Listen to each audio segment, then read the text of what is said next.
Hello students, आज हामी पढ्नेवाला छ inside a earth lesson 2। Okay, so यो लेसनमा चाहिँ हामी डिफ्रेन्ट प्रकारको ढुङ्गाहरूको बारेमा पढ्नेवाला छौँ। So are all this rocks the same? अब यता 4टा पिक्चर्स दिएको छ है, अनि पिक्चर्समा यता ढुङ्गाहरू हालेको छ। सो यो ढुङ्गाहरू सबै सेम जस्तो लाग्छ तपाईँहरूको? Okay, how are they different from each other? अब यो ढुङ्गाहरू चाहिँ एक दुसरेबाट कस्तो प्रकारले चाहिँ डिफ्रेन्ट छ? All rocks do not look the same. They vary in shape, size and texture, है। सो सबै ढुङ्गा सेम हुँदैन है, आफ्नो आफ्नो फिचर्स लिएर चाहिँ डिफ्रेन्ट हुन्छ। जस्तै सेपमा अर्कै हुन्छ, साइजमा अर्को, कोही ठुलो कोही सानो है। अन्त टेक्स्चर के अब छाम्दाखेरि कोही रफ हुन्छ कोही सफ्ट हुन्छ है। सो सबै ढुङ्गाहरू चाहिँ सेम हुँदैन, they are all different. Okay, so we are going to learn about why the rocks on earth are different from each other. We'll learn about types of rocks and how they are formed, है। So अब कि ढुङ्गाहरू चाहिँ किन चाहिँ एक दुसरे भन्दाखेरि अर्को अलग छ है, भिन्दै छ, या रक्सहरू चाहिँ कसरी चाहिँ फर्मड हुन्छ भनेर पढ्नेवाला छ है। सो रक्स भनेको चाहिँ एउटा सलिड इनअर्ग्यानिक सब्सटेन्सेस हो, जुन चाहिँ अर्थको क्रस्टमा पाइन्छ है। अनि योहरू चाहिँ मिनरल्सले बनिएको हो, जस्तै graphite, calcite etcetera.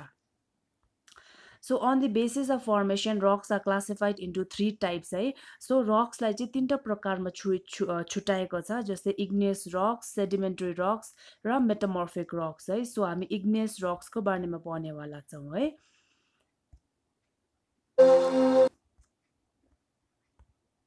Okay, when a volcano erupts, hot liquid magma comes out of the earth, है। जब volcano चाहिँ erupt पर्किन्छ है, त्यतिखेर चाहिँ तातो लिक्विड जसलाई चाहिँ म्याग्मा भनिन्छ, त्यो चाहिँ अर्थदेखिको बाहिर निस्किन्छ है। सो जब यो म्याग्मा चाहिँ कुल डाउन हुन्छ, त्यो चाहिँ सलिड रकमा फर्म हुन्छ, अनि त्यो रकलाई चाहिँ इग्नियस रक भनिन्छ है।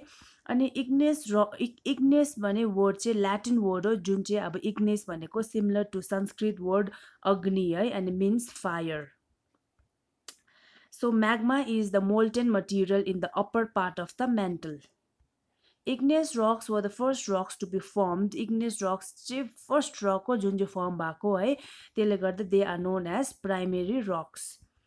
Igneous rocks are divided into 2 types depending on whether the magma cools down inside or outside the earth's surface, है। सो igneous rock लाई चाहिँ दुईटा प्रकारमा छुटाएको छ। अब त्यो चाहिँ कस्तो प्रकारको कुन चाहिँ मात्रामा छुटाएको छ भन्दाखेरि चाहिँ अब वेदर त्यो म्याग्मा चाहिँ अर्थको भित्र कुल डाउन हुँदैछ कि बाहिर कुल डाउन हुँदैछ है, त्यो हेरेर चाहिँ igneous rock लाई चाहिँ दुईटामा छुटाएको छ, जस्तै कि intrusive rocks र extrusive rocks, है। सो intrusive rocks चाहिँ जब फर्म हुन्छ तब म्याग्मा चाहिँ अर्थको भित्र कुल डाउन हुन्छ है, जस्तै ग्रानाइट एन्ड डियोराइट है। सो यो इक्जाम्पल भयो ग्रानाइट ढुङ्गाको। अनि granite has the ability to withstand a great amount of pressure and force. This makes it difficult to break. Hence, it is one of the most popular building materials, है। So granite भन्ने ढुङ्गा चाहिँ एकदमै अब strong हुन्छ, त्यसले चाहिँ अब एकदम प्रेसर फोर्सहरू पुरा थाम्नु सक्छ है। त्यसले गर्दाखेरि चाहिँ जति सक्दो चाहिँ अब के घरहरू बनाउँदाखेरि चाहिँ ग्रानाइट रक्सलाई चाहिँ युज गरिन्छ। अनि एक्सट्रुसिभ रक्सहरू चाहिँ कस्तो प्रकारले फर्म भएको भने चाहिँ जब लाभा चाहिँ म्याग्मा या लाभा चाहिँ अर्थको बाहिर कुल डाउन हुन्छ, त्यतिखेर चाहिँ एक्सट्रुसिभ रक्स बनिन्छ, जस्तै बेसल्ट, प्युमिस एन्ड एन्डेसाइट है। प्युमिसको इक्जाम्पल यता फोटोमा देखिहाल्नु भएको छ है।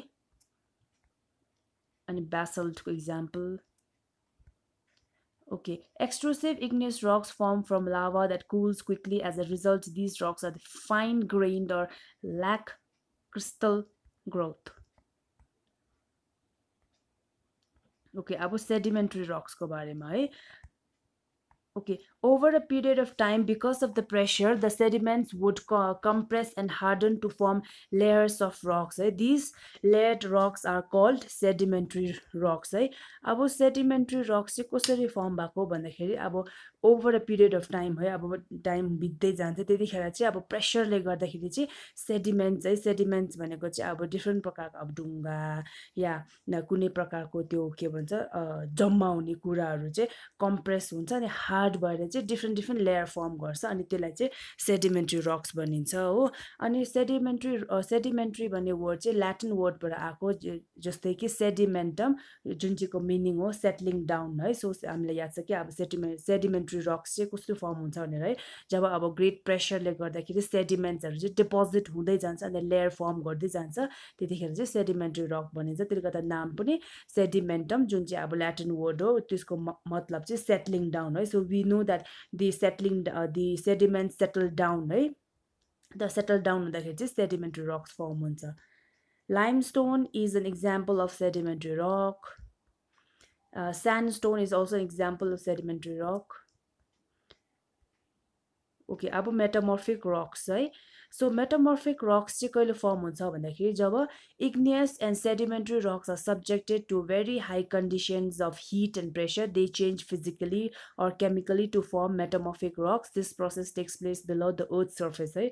ओके, सो मेटामोर्फिक रक्स चाहिँ कसरी फर्म हुन्छ भन्दाखेरि जब इग्नियस रक र सेडिमेन्ट्री रकमा चाहिँ पुरा अब हाई कन्डिसन हुन्छ, जस्तै कि अब ग्रेटर अमाउन्ट अफ हिट हुन्छ, प्रेसर हुन्छ है, प्रेसर पर्छ यो दुईवटा ढुङ्गामा, तब चाहिँ यो चाहिँ आफ्नो फिजिकल चेन्ज भएर चाहिँ मेटामोर्फिक रक्स चाहिँ फर्म हुन्छ है।